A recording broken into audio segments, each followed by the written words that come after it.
soul music, and then we get to black rock and roll. I think I got a little punctuated there.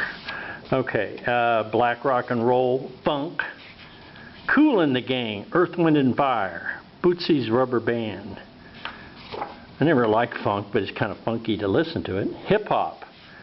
See, we're getting closer to the present. Now, we haven't got more stuff. We stopped at hip hop probably in the 90s, early, mid-90s. But it shows a history of music. As if there wouldn't be a history of music for a minority, there certainly is. This is a great book. A series on African American culture. I got the whole series. This one is The History of Rap Music. Yeah, Tupac Shakur is in there, as he's nowhere else. Boys to Men. Okay. Now, this is all old stuff now. I used to say that, and everybody knew what I was talking about. Now I say it, and I have to show them the book. Well, it would have been, if you were 15 years older kids, you know what I'm talking about. But it's not just that. I got a Charlie Parker played bebop. Boppity bippity bop bang. And you can go in here, and I like this one little graphic here, if I can find it. Barbecue that leg bone. Alphabet, alphabet. Chickadee, chickadee, chick. Overshoes, overshoes, overshoes. Reedy foodie, reedy foodie, reedy foodie.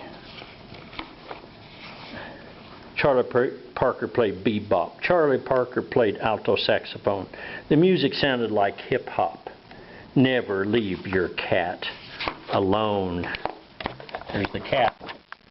You always hear about, man, that guy's a cat. I don't know him. They literally show a cat. Here's an African American story. I'm going to try to speed this up a little bit because I can just talk forever on these. The Black Cowboys. That's who we had in Lexington. We had a black gunslinger, worked for the Olive family from Texas. You never read any history about him, but he'd probably be the best story you could ever imagine. The Negro Leagues. Talks about the history of the Negro Leagues before, when baseball kept white only teams and African Americans couldn't play. The history of Motown. You've got everybody from Marvin Gaye, Stevie Wonder, the Berry family, I guess maybe it's Chuck Berry's, the Marvelettes, Please Mr. Postman. Okay, a lot of songs that were very popular with whites, they never got to participate on a lot of the shows. Okay, and then the other side. These are the kind of books I like because they talk about people accepting differences in a segregated world. So it kind of takes us back in time to when kids and people are trying to put an end to segregation and bias. And you know what? That goes on with all different cultures. And it goes on in our country, it goes on in our state.